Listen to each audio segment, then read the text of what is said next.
Phillies are in Miami to start a 4-game series there, but our next guest has been covering a lot of the Phillies homestand, including the Rhys Hoskins show and also some of the revolving musical chairs, if you will, of what position players are going to, depending on what game it is. Freddie Galvis in center field the other day. What does that mean for the Phillies? We're joined now by Mike McGarry, the Press of Atlantic City sports writer who covers the Phils and also high school football, too. We'll hit both those topics. Mike, how are you on this Thursday? I'm very good, Pete. How are you today? I'm doing okay, pal, although I was at that 17-2 Cubs shellacking of the Phillies last weekend. Well, I mean, what I tell people all the time is a bad day at the ballpark is still better than a good day at work or something like that. So, even in those cases, it's always fun to be at the park. My dad's theory on that game was that at least the Phillies held the lead, because I guess a couple of years ago, we were in the Hall of Fame Club for our seats last Saturday night. They were great seats right above home plate, and Hoskins hit a home run in the first inning, and it was fun to watch, and the excitement and the energy in the ballpark, and they had the lead at least 2-0. A couple of years ago for his birthday, we were in a suite, and I'm pretty sure they played the Reds, and they just never led in the game. I mean, they lost like 13-4 or something and never led, and it was just from the get-go they were blown out. So Rhys Hoskins, you had a front row seat, so to speak, for the Rhys Hoskins show. What has he meant to you, and what have you seen out of Rhys Hoskins, and how do you put him in comparison to other players that have had hot starts? Well, I think he's kind of re-energized the team and the fan base a little bit. You know, we're kind of towards the end of summer here, but each time he comes up, I think summer lasts a little bit longer. You know, and he's a guy that obviously you look at with his start that he's had, with his put aside the home runs, which were great because he could play the next 20 years and never have a 2 weeks like he just had. I think it's his approach at the plate. He doesn't strike out that much. His walks and strikeouts are even. He has a good ratio there. He's just one of those guys who looks like he knows what he's doing. I think he appears to be a guy that you say, hey, put him at cleanup and put him probably at first base, and that area is set for the next 8 to 10 years, basically. He hasn't been an embarrassment, I thought, in left field. I mean, you thought they're moving him out of position just to get him in the lineup, but he really hasn't embarrassed the Phillies out there. No, he's played well out there. I mean, he's had a couple of fly balls where he's taken some bad routes or something. But what that says to me, the fact that he's played well out there and held his own, that says to me he's a baseball player. He's a baseball player. He can play left field. I mean, sometimes you hear about these baseball players that can't play this position, can't play that position. Obviously, there's positions that Hoskins can't play. He can't play center field, obviously. But, he can play left field and he can play first base. But I would bet long term he's a first baseman. Next year, opening day, Rhys Hoskins is going to be batting cleanup and playing first base for the Philadelphia Phillies. How about in yesterday's game, they moved Freddie Galvis to center field? Does that signal that J.P. Crawford might be up sooner rather than later? Absolutely. I think, the Lehigh Valley Iron Pig season ends on Monday, and I would suspect that J.P. Crawford will be in New York with the Phillies. The Phillies play the Mets, I think, Monday, Tuesday, Wednesday of next week. I would suspect that J.P. Crawford would be in New York with the Phillies on, Tuesday night at the earliest, Wednesday at the latest. I think you move Freddie. I think, obviously Freddie Galvis has played in every game this season. He says he wants to play all 162 or start all 162 this season. But obviously you've got to find a place to Crawford to play. His natural position is shortstop. In Lehigh Valley, he's played some third base. He's played some second base. But I think you're going to see him at short and third for the Phillies. And I think in an effort to get Freddie, keep Freddie in the lineup, they're going to try to stick Freddie. You could see Freddie at second base, and the other day you saw him in center field.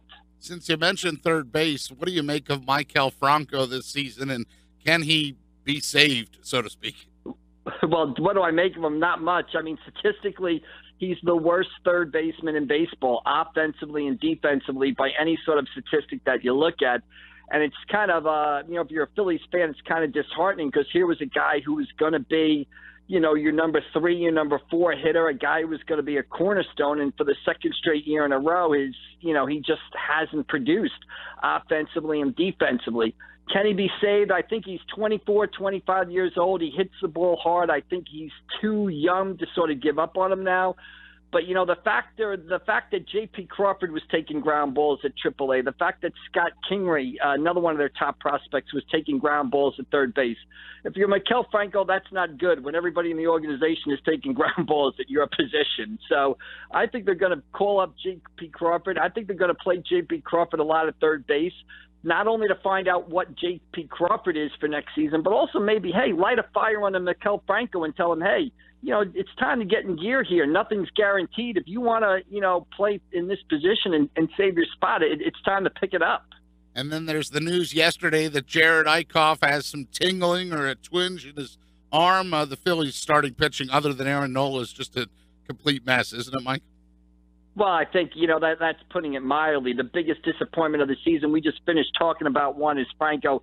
The other one is the young pitchers. I mean, they've all gone backwards, either through injury, Velasquez and Eichhoff, lack of performance. Nick Pivetta has kind of struggled. Jake Thompson has struggled when he's been up. Zach Eflin has taken a step backwards. Ben Lively has been Ben Lively, which means he's been okay. Outside of Aaron Nola, who has kind of taken a step forward, the performance of the young pitchers is the biggest problem. And you could reasonably look at it right now and say the Phillies got 30 games yet left. Do they have enough pitching to sort of finish the season? Obviously, they're going to have to mix and match and do some stuff. But that's the biggest challenge in the offseason. The starting rotation, the Phillies can't begin next year where they're ending next season. And I think with the development of some of the position players, it's time for Matt Klentak and his staff to sort of go out there and get two really good quality veteran pitchers to combine with Nola, have the young guys still in the back of the rotation. And if they do that, I think the Phillies can take a big step forward next season, despite their 43-82 record this year or whatever they are. Yeah, they're on pace to lose more than 100 games for the first time since 1961. Even some of those bad Phillies teams in the 90s didn't lose 100-plus games. Yeah, I think, I wrote today, I think they're on pace to lose 102 exactly, but who's counting, so to speak? But I don't think they're as bad as their record. I think the development of the young players, Hoskins, Nick Williams has looked good. Obviously we talked about Freddie Galvez at shortstop, really playing well. Aaron Altier has played well. Adubel Herrera has had his moments. So I think the position players have kind of taken a big step forward this season. And I don't think the lineup as it's presently constituted, I think it's a pretty good major league lineup. However, the pitching staff is big problems. And that's where, I think it's time in the offseason for General Manager Matt Klentak and the Phillies front office to kind of step forward and make some moves, like the Cubs did when they got Arrieta, Lester, and Lackey, like Boston did with Sale and Porcello and Price.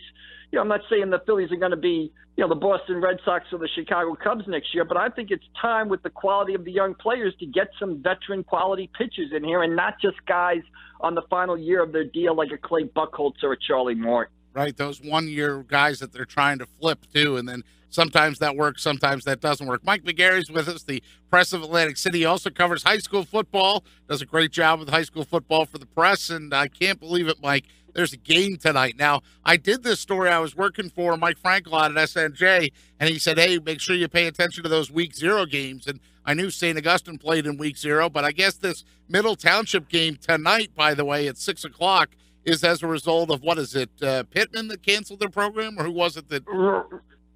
Right, exactly. Pittman went down to the, the problem with numbers dropped down to the JV level. Middle Township is scheduled to play them in October, so Middle needed a game.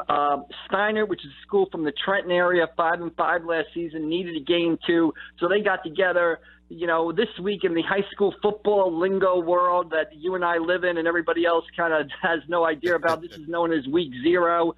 So they agreed to play. They had an opening Week 0. They can play. And they're playing tonight, I get in main part to avoid, the Jersey Shore traffic. Everybody headed south, hopefully for the big Labor Day weekend. So they're playing Thursday night. And like you said, it always amazes me. High school football season starts on a Thursday. It's 85 and sunny out, and it'll finish, the first weekend in December in hopefully not so cold weather, 2 weeks from Christmas. And the older I get, Pete, the faster it goes. So, we start tonight. Yeah, it's sure a blur. I see you've been doing some of your previews, and what day does that big preview? I subscribe to the paper, so I don't have to go to Wawa and buy it. But what day does that big preview come out, and who are some of the teams that have impressed you so far? Yeah, it comes out next Thursday. I believe that's September 7th. So it'll be in that paper. And, of course, online at pressofac.com. We already have some stories up, and, there'll be more stuff coming. I think this year, the big story, Millville and Vineland. Both kind of rivals, play on Thanksgiving since the beginning of time, a rivalry that started, about 30 years after the end of the Civil War. Millville, the defending South Jersey Group 5 champion, Vineland 8-2 last season. Both return a lot of talented players, a lot of Division I prospects. So obviously a lot of excitement in those communities. And then, the other big story tomorrow night up at Villanova, St. Augustine plays Malvern Prep. Kind of a tumultuous offseason for St. Augustine. They were 9-1 last season, had a coaching change. We see the debut of Pete Lancetta, one of the best coaches in South Jersey history, led Hamilton to 215 wins, stepped down 2 years ago to become an assistant at Rowe, and he's back in the high school game now as St. Augustine coach. So he'll make his debut up at Villanova tomorrow night when St. Augustine takes on Malvern Prep in a big Friday night game up there.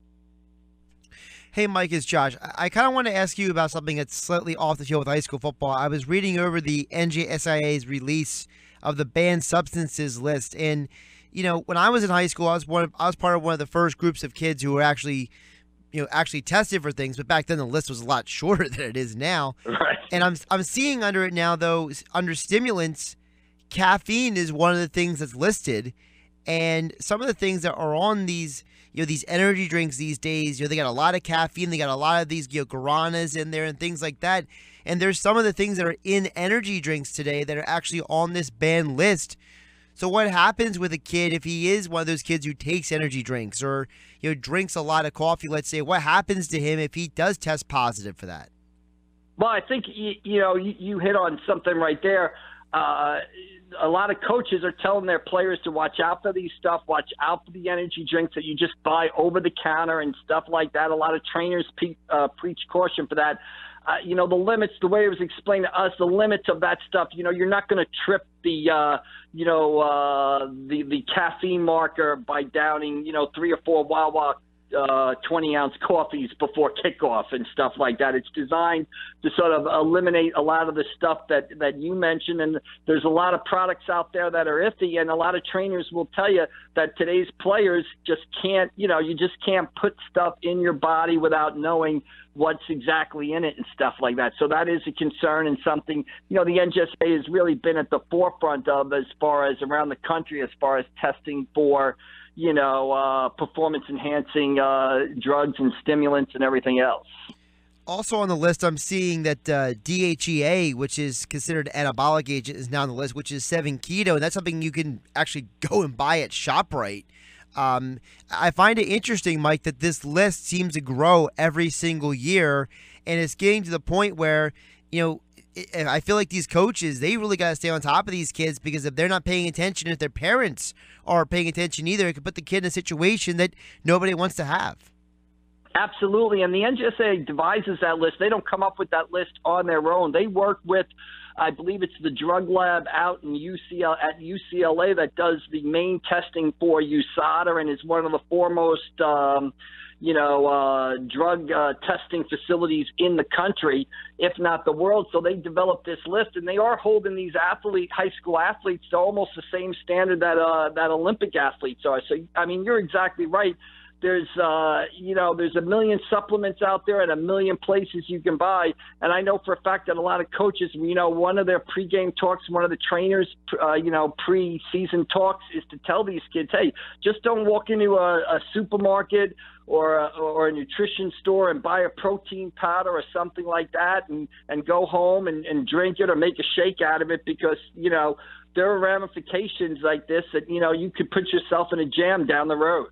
He's Mike McGarry. He's the Press of Atlantic City high school football writer. Also covers the Phillies and some other sports for the Press of Atlantic City, you can follow him on Twitter at AC Press McGarry, where you'll find headlines like "New Look St. Augustine should once again be one of South Jersey's best," or "Atlantic City could surprise." These and more will be in the preview section that'll come out, that special pullout section, next Thursday. But there is high school football tonight, Middle Township and Steinert. That's at 6 o'clock in Cape May Courthouse. Hey, Mike, thanks for coming on with us. We really appreciate it, buddy. Anytime, Pete. Thanks for having me.